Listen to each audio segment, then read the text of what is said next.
Jumpa lagi bersama dengan saya, Mr. Sorchan, di dalam channel pengembangan kepribadian atau mentoring self improvement. Saat ini konteks besar kita adalah bagaimana kita bisa menghadirkan perbedaan kepada sesama kita.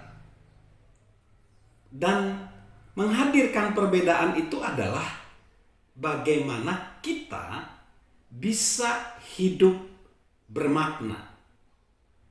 Dan di segmen sebelumnya, kita banyak membahas tentang mengutamakan orang lain. Mengutamakan orang lain sebagai syarat utama untuk menghadirkan kehidupan bermakna dan juga perbedaan bagi sesama atau bahkan menghadirkan perbedaan bagi dunia kita, bagi sekitar kita. Nah, kita akan belajar bagaimana memprioritaskan mengutamakan orang lain itu menjadi sebuah prioritas. Kita akan belajar, kita akan meneladani pengalaman dari coach mentor leadership kelas dunia, yaitu John C. Maxwell. John C. Maxwell ketika dia memimpin satu organisasi di Lancaster, sebenarnya dia sudah menjadi pemimpin dari organisasi yang jumlahnya hampir 30.000 orang. Tetapi beliau tidak puas hanya di situ. Dia ingin menjangkau lebih banyak orang dan bahkan ingin menjangkau lintas negara. Dia ingin menghadirkan pemimpin-pemimpin bukan hanya di negaranya di Amerika Serikat, tetapi bisa ke negara-negara lain di seluruh dunia. Lalu akhirnya dia coba berfokus untuk menghadirkan satu organisasi. Dia coba organisasi sosial, lalu organisasi lain. Nah, namun kisah yang menarik di mana dia ditantang untuk memprioritaskan orang lain adalah ketika pengalaman dia pergi ke satu negara, ke negara Peru. Lalu pengalaman pergi ke negara Peru itu membuat dia sangat terkesan. Pengalamannya seperti ini. Ketika dia di Peru, dia merasa bahwa ketika dia memberikan coaching, memberikan pelatihan, ada banyak hambatan yang dia alami. Dia lihat bahwa audiens di Peru tidak begitu respon terhadap dia. Dia merasa frustasi, dia merasa lelah karena dia terlalu banyak energi. Harus menghadapi keterbatasan budaya. Lalu dia juga melihat masalah penterjemahan dari dia ke bahasa Inggris ke bahasa setempat. Lalu ketika dia mengemukakan humor dia, kalau di Amerika audiens langsung ketawa, di Peru enggak gitu. Jadi dia merasa letih, lesu, dan berbeban berat. Lalu dalam perjalanan pulang dari Peru ke Amerika, perjalanan itu dilakukan dengan pesawat dan dia duduk berdampingan dengan istrinya Margaret. Lalu dia berkata, "Aku nggak akan lagi menjadi pembicara di negara lain selain di Amerika karena aku frustasi dan berbeban berat." Lalu Margaret, istrinya, berkata ke suaminya, John. Apakah kita perlu mendidik para pemimpin yang solid, yang hebat di seluruh dunia? Jawab John C. Maxwell, tentu aja. Apakah kau percaya kau bisa membantu mereka menjadi pemimpin yang lebih baik? Ya, jawab John. Tetapi prosesnya lambat, prosesnya melelahkan, dan itu bukan yang aku inginkan. Lalu Margaret, istrinya John, berkata, John, Tuhan tidak memberimu bakat agar kau bisa melakukan hal yang hanya menyenangkan hatimu. Dia memberikannya kepadamu untuk membantu orang lain. Wow, kata-kata itu menyadarkan John.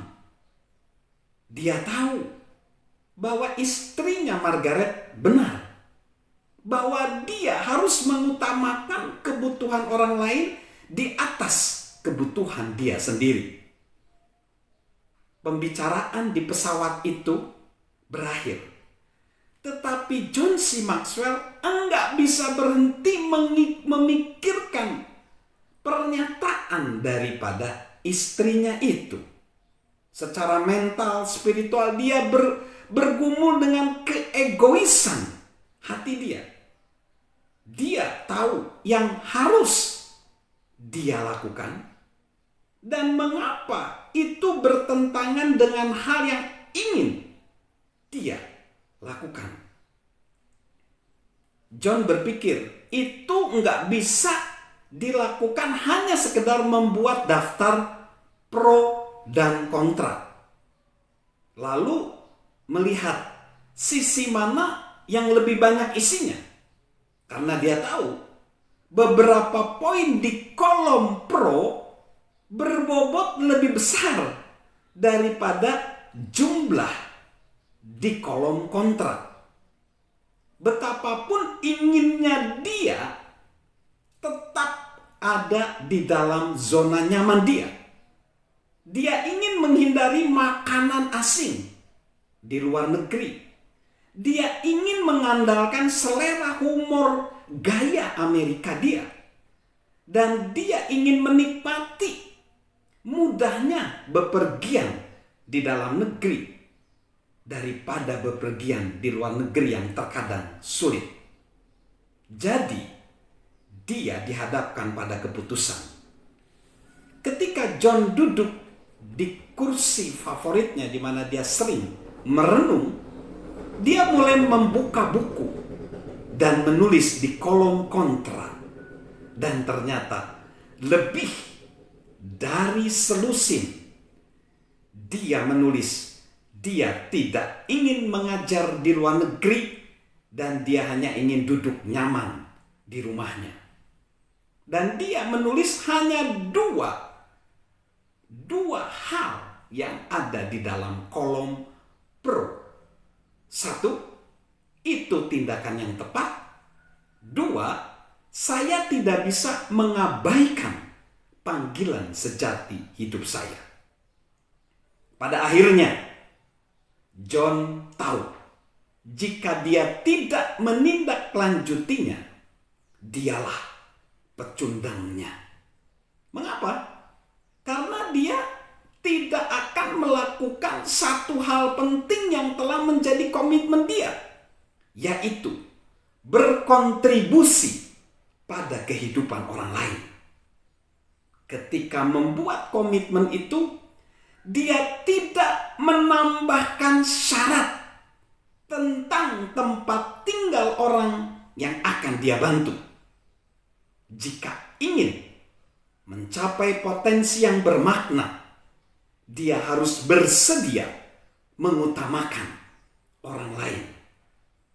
Sejak saat itu, John C. Maxwell menerima banyak undangan mengajar kepemimpinan di luar Amerika Serikat. Dan juga komitmennya untuk melayani orang lain di luar negeri meningkat dengan organisasi yang dia dirikan bernama Equip, yang awal mulanya didirikan bersama dengan Larry, kakaknya, dan didedikasikan untuk melatih kepemimpinan secara internasional, dan lembaga ini adalah lembaga non-profit. Dan selama 2 dekade, 20 tahunan, akhirnya lembaga non-profit Equip ini berhasil membuat para pemimpin dilatih. Dan hasilnya menakjubkan. Ada 5 juta pemimpin yang dilatih melalui lembaga Equip. Tentunya dia berterima kasih kepada orang-orang, ribuan orang, ratusan orang, kepada dewan direksi dari Equip, para penyandang dana, ada ribuan dan ratusan. Dan inilah pesan buat kita semua. Sebenarnya kita tidak perlu membuat sesuatu atau sebuah organisasi. Ingat, kita semua bisa memulai dari langkah kecil. Kita tidak perlu berpikir muluk-muluk seperti yang dilakukan oleh John C. Maxwell. Punya organisasi internasional. Enggak perlu. Kita hanya perlu melakukan sesuatu untuk seseorang. Karena melakukan sesuatu untuk seseorang itu adalah hal besar. Intinya, kita adalah memulai dari langkah kecil. Memulai dengan melayani orang lain. Kita bisa melakukannya. Dan kita bisa lakukan hari ini.